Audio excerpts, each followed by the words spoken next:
Right. ఇప్పుడు phone tapping అంటే ఇప్పుడు నార్మల్గా వాంటెడ్గా ఈ ప్రభుత్వ ఉద్యోగులు కాబట్టి వీళ్ళు చేయడాన్ని ఒక నేరం కింద పరిగణలోకి తీసుకోవచ్చు.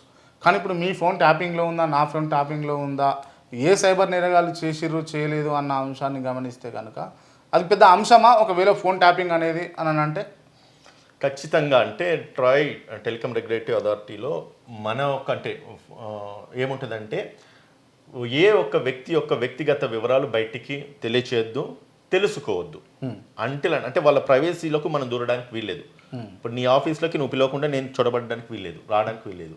సో కాబట్టి నీ వ్యక్తిగత స్వేచ్ఛను హరించే హక్కు ఏ వ్యక్తికి ఉండదు. అంటే కాన్స్టిట్యూషన్ రాజ్యాంగ హక్కు కూడా right of living, right of individuality ఇవన్నీ ఉంటాయి కాబట్టి ఇందులో భాగంగా ఎవరి యొక్క ప్రైవేట్ లైఫ్లో పోవడానికి వీల్లేదు. సో నా ఫోన్ మీరు ట్యాప్ చేయడానికి మీకు ఎటువంటి అధికారం ఉండదు. నా ఫోనే కాదు, ఏ ఒక్కరి ఫోన్ మీరు ట్యాప్ చేయడానికి మీకు అధికారం ఉండదు. ఒకరు చేసినా కూడా అది ఇల్లీగల్ అవుతుంది. ఒకవేళ చేసే సమయానికి ప్రభుత్వం నుంచి నువ్వు ఫస్ట్ పర్మిషన్ తీసుకోవాల్సి వస్తుంది.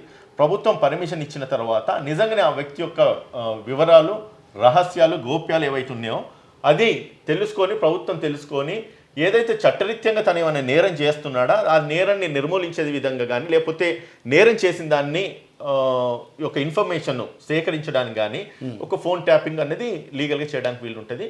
దాన్ని ఎవిడెన్స్లో కూడా పరిగణలోకి తీసుకోవచ్చు. రైట్. అంటే ఈ ఆఫీసర్లందరి పేర్లు కూడా గమనిస్తూ ఉంటే మొదట వచ్చింది ప్రణీత్ రావు. అవును. కొన్ని పేపర్లలో ప్రణీత్ కుమార్ అని ప్రచురించారు. మీరు అన్నట్టుగా కొన్ని అపోనెంట్ గవర్నమెంట్, కొన్ని ప్రో గవర్నమెంట్ అయితే నడుస్తూ ఉన్నాయి. సో దాంట్లలో అయితేనేమో ప్రణీత్ రావు, ప్రభాకర్ రావు, ఇంకా భుజంగారావు, ఇట్లా అన్ని రావుల పేర్లే యాడ్ చేస్తూ ఉన్నారు. ఈ రావు కలిసి మళ్ళీ ఇంకో రావును గుంజే అవకాశాలు ఉన్నాయి అన్నది గతంలో ఇరవై దయాకర్ రావు పైన కూడా ఈ వార్తలు చలామణైనాయి. ఇరవై దయాకర్ రావు నడిపిస్తూ ఉన్నాడు ప్రణీత్ రావును అని చెప్పేసి ఆయన కొట్టివేసిండు.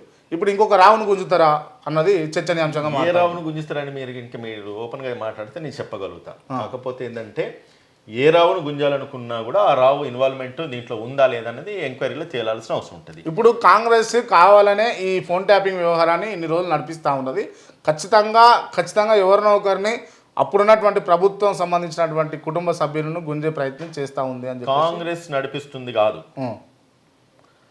అధికార ఉంది కాబట్టి ఆనాడు జరిగిన ఒక అరాచకాలు పోలీస్ యంత్రాంగాన్ని నాటి ప్రభుత్వం ఏ రకంగా అయితే దుర్వినియోగించుకున్నదో దాన్ని నిర్దేశించి దాన్ని వెలికి తీసే విధంగా ఈనాటి ప్రభుత్వము వాటి మీద ఇన్వెస్టిగేషన్ జరిపిస్తూ ఉంది.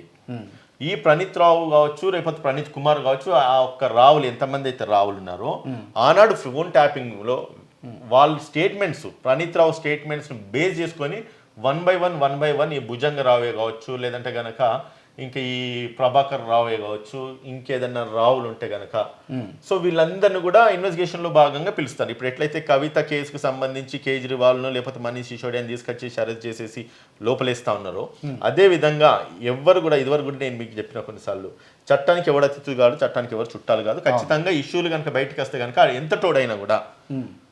ఎంతటి వాడైనా కూడా ఎక్కడున్నా కూడా ఈరోజు ప్రభాకర్ రావు మరి ఇక్కడ ఉన్నాడో లేదంటే కనుక బయట దేశాలకు పారిపోయిండని తెలియదు. అవసరమైతే ఆయన మీద రెడ్ కార్నర్ నోటీస్ ఇష్యూ చేసి కూడా పిలిపిస్తా అని చెప్పి ఈరోజు కోర్టులు చెప్తా ఉన్నాయి. సో కాబట్టి ఎవ్వరు కూడా తప్పించుకోవడానికి అయితే వీల్లేదు. వీళ్ళు చేస్తున్న ఇల్లీగల్ చర్యలు నాటి ప్రభుత్వానికి అనుకూలంగా అండ్ కాంగ్రెస్ పార్టీ అధికారంలోకి రాకుండా అడ్డుకట్ట వేసే విధంగా అండ్ కాంగ్రెస్ పార్టీ ఆనాటి పిసిసి అధ్యక్షుల యొక్క ఫోన్లు, వాళ్ళ కుటుంబ సభ్యుల ఫోన్లు, వాళ్ళకి దగ్గర ఉన్న వాళ్ళ ఫోన్లు అన్నీ కూడా రేవంత్ రెడ్డి గారి ఇంటి చుట్టూ 2 కిలోమీటర్ల పరిధిలో పెట్టుకొని వీళ్ళు ఆఫీస్ పెట్టుకొని ఆ సర్వేలో అంటే ఆ ఏరియాలో ఎన్నైతే టవర్స్ ఉన్నాయో ఏ లొకేషన్స్లో ఎవరెవరు మూవ్ అవుతా ఉన్నారు, ఎవరి ఫోన్ నెంబర్స్ ఏంటి, ఎవరితో ఏం మాట్లాడుకుంటారు అన్నది మొత్తం కూడా ఇన్ఫర్మేషన్ అంతా కూడా సెగ్రిగేట్ చేసే విధంగా అంటే పోలీస్ యంత్రాంగాలకు ఒక విసులుబాటు ఉంటుంది. వీళ్ళు ఎక్కడికన్నా పోవచ్చు, ఏ ఇన్ఫర్మేషన్ తీసుకోవచ్చు. వన్స్ ఒకసారి ఒక వ్యక్తి మీద ఎఫ్ఐఆర్ అయింది అనుకోండి, వాళ్ళ యొక్క డేటాబేస్ అంటే లైక్ కాల్ రికార్డ్సే కానీ లేకపోతే ఎవరితోనో మాట్లాడుతున్నాను కానీ వాళ్ళ చాట్ హిస్టరీసే కానీ లేదంటే కనుక వాళ్ళు ఎవరికి ఎన్ని మెసేజ్లు పంపించినారో కానీ ఇవన్నీ కూడా పోలీస్కు ఒక పవర్ ఉంటుంది. అది ఎప్పుడు ఉంటుంది అంటే నేరాన్ని నిర్మూలించడానికి అవి వాడుకోవాలి. అంతేగాని అప్పుడున్న అపోనెంట్ పార్టీలు కానీ లేకపోతే అప్పుడున్న లీడర్లకు కానీ లేకపోతే నాయకులకు కానీ వాళ్ళ యొక్క వ్యక్తిగత స్వేచ్ఛను భంగం చేసే విధంగా కానీ లేకపోతే వీళ్ళకు లాభం చేకూర్చే విధంగా అంటే వాళ్ళ యొక్క ప్రైవసీలోకి వెళ్ళడం వల్ల వీళ్ళకు లాభం చేకూరుతుంది అనే అంశాలు ఏవైతున్నాయో వాటిని దుర్వినియోగం చేసుకోవద్దు. కాబట్టి అప్పుడు వీళ్ళు చేసిన ఒక ట్యాపింగ్ మాత్రము నేరం కింద పరిగణన తీసుకొని ఈరోజు ఎంక్వైరీ జరుగుతూ ఉన్నది.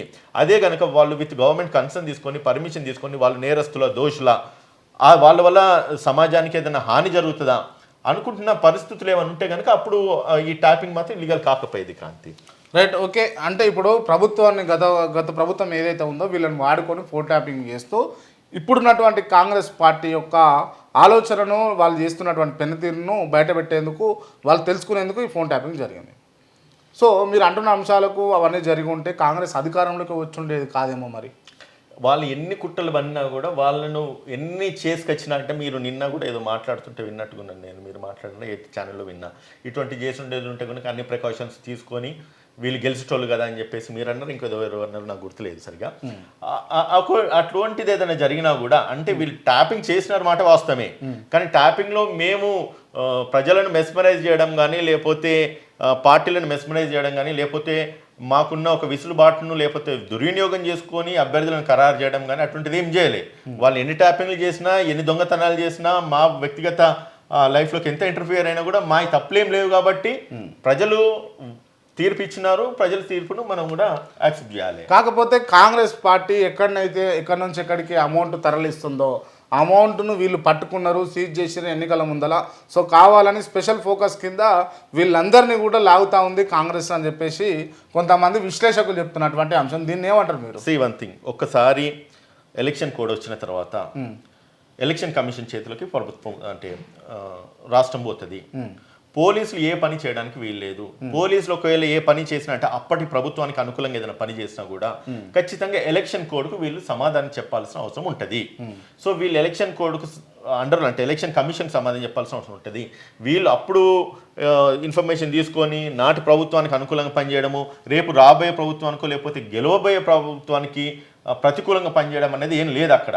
వీళ్ళు డబ్బులు తీసుకెళ్ళిపోతుంటే వీళ్ళ ఇన్ఫర్మేషన్ తీసుకొని వాళ్ళు పట్టుకున్నారు, అదంతా కూడా ఇట్స్ రాంగ్ నోషన్ అనుకోవచ్చు.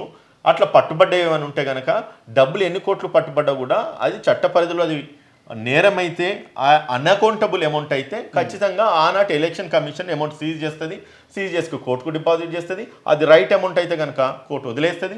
రాంగ్ అమౌంట్ ఇల్లీగల్ అమౌంట్ అయితే వీళ్ళకి ఏడికెళ్ళి వచ్చిందో వీళ్ళు తెలియజేసేంత వరకు వాళ్ళ కస్టడీలో పెట్టుకొని ఎంక్వైరీ చేసేసి వాళ్ళకి శిక్ష విధిస్తుంది. అంతేగాని వీళ్ళు చేసిన చర్యల వల్ల కాంగ్రెస్ పార్టీలు డబ్బులు పట్టుబడ్డాయి అని అనుకోవడానికి పెద్దగా రీజన్స్ అయితే ఏం లేవు.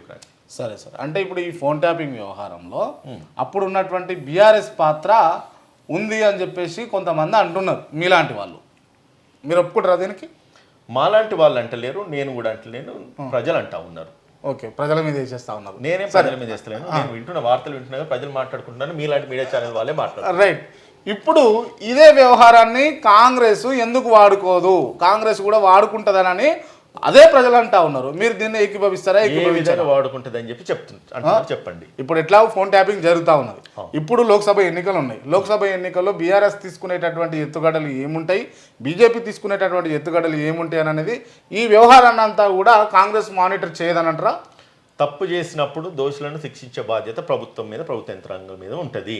నాటి ప్రభుత్వం ఏదైతే తప్పు చేసిందో అవి ఈ రోజు వెలికి వచ్చినాయి కాబట్టి దాన్ని ప్రజాక్షేత్రంలో పెడుతున్నారు, ప్రజలకు ముందు తెలియజేస్తా ఉన్నారు. పోలీస్ యంత్రాంగాలు పనిచేస్తున్నాయి. వాళ్ళు ఆనాడు తప్పు చేసినారు కాబట్టి వాళ్ళు శిక్షించాలి. కాబట్టి ఈరోజు ప్రభుత్వం తన పని తను చేసుకుంటూ పోతుంది.